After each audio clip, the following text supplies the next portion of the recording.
आते हैं दिल्ली। तो दिल्ली सरकार पिछले 8 साल से बहुत ही छठ का बहुत ही बड़े स्तर पे और बहुत ही भव्य आयोजन करती है। दिल्ली में तकरीबन 1000 छठ घाट तैयार किए गए हैं जहाँ पे छठ पूजा का पूरा इंतज़ाम किया जाता है।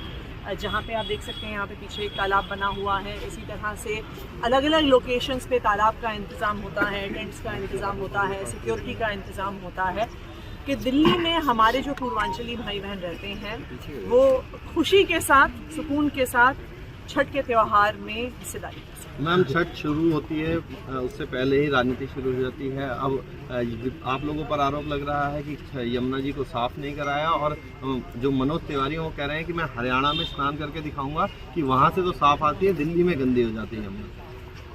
देखिए, सबसे पहले तो दुख की बात यह है कि जहाँ पर भारतीय जनता पार्टी की खुद की सरकारें हैं वहाँ पर तो वो छठ का कोई भी आयोजन नहीं करते। मनोज तिवारी जी खुद पूर्वांचल से हैं। क्या जहाँ पे जिस ईस्टर्न यूपी के हिस्से से वो आते हैं, क्या वहाँ पे बीजेपी की सरकार कोई भी छठ का आयोजन करती है? नहीं करती। देश भर में भारतीय जनता पार्टी की सरकारें हैं। गुजरात में भारतीय जनता पार्टी की सरकार है जहाँ पर बहुत बड़ी संख्या में पूर्वांचलियों ने माइग्रेट किया है, वहाँ पे काम करते हैं। लेकिन भारतीय जनता पार्टी शासित किसी भी राज्य में आज तक सरकार ने छठ का आयोजन नहीं किया। जब भारतीय जनता पार्टी दिल्ली में भी एमसीडी में सरकार में थी तो उन्होंने छठ का कोई आयोजन नहीं किया। अरविंद केजरीवाल जी की ही सरकार है जो पूर्वांचलियों को दिल्ली का एक अभिन्न हिस्सा मानती है। इसलिए केजरीवाल सरकार ने हमेशा ही छठ का आयोजन किया है।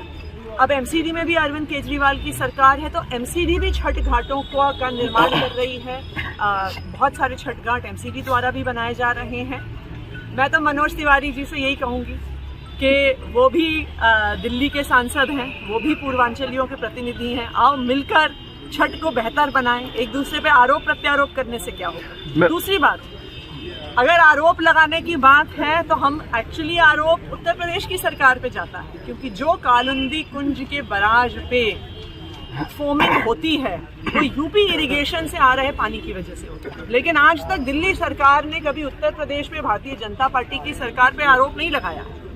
हम वहाँ पे जो भी पोल्यूशन होता है उसको साफ करने का इंतजाम करते हैं, क्योंकि हमारा ये मानना है कि सब लोगों को मिलकर काम करना चाहिए और भारतीय जनता पार्टी भी उसी स्पिरिट में काम करे तो देश के लिए। लेकिन उस फोमिंग को खत्म करने के लिए क्या कुछ काम किए जा रहे हैं? क्योंकि अब 2-3 दिन बाद छठ का उस फोमिंग को खत्म करने के लिए ऑलरेडी दिल्ली जल बोर्ड ने छिड़काव शुरू कर दिया है। कई food grade FDA approved chemicals हैं, एंजाइम्स हैं जिनका पहले भी प्रयोग किया जा चुका है। बड़े स्तर पे डीफोमिंग का काम शुरू हो गया है। ऑलरेडी कई सारी नावों के माध्यम से ये स्प्रेइंग शुरू हो गई है। पिछले साल भी बहुत सक्सेसफुली इस स्प्रेइंग के माध्यम से डीफोमिंग करी गई और इस साल भी छठ आने तक बिल्कुल भी किसी प्रकार की फोम वहाँ पे नहीं बचेगी।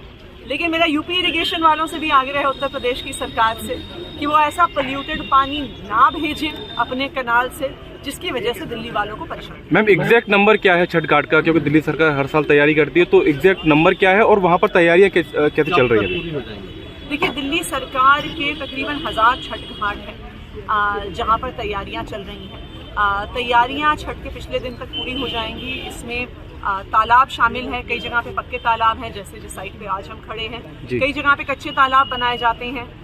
कई साइट्स ऐसी हैं जहाँ पे तालाब बन के तैयार हैं लेकिन उनको खोद के छठ के समय तालाब के तौर पे रेडी किया जाता है। पानी का अरेंजमेंट होता है, सिक्योरिटी का अरेंजमेंट होता है, लाइट्स का अरेंजमेंट होता है, टेंट का पूरा अरेंजमेंट होता है। और दिल्ली में तकरीबन 100 जगह बहुत अच्छे हमारे कल्चरल प्रोग्राम्स भी दिल्ली सरकार के माध्यम से, मैथिली भोजपुरी अकेडमी के माध्यम से छठ घाटों पे उनका मैम, एक मांग की जा रही है कि ड्राई डे घोषित किया जाए छठ वाले दिन, और हर साल दिल्ली सरकार छुट्टी भी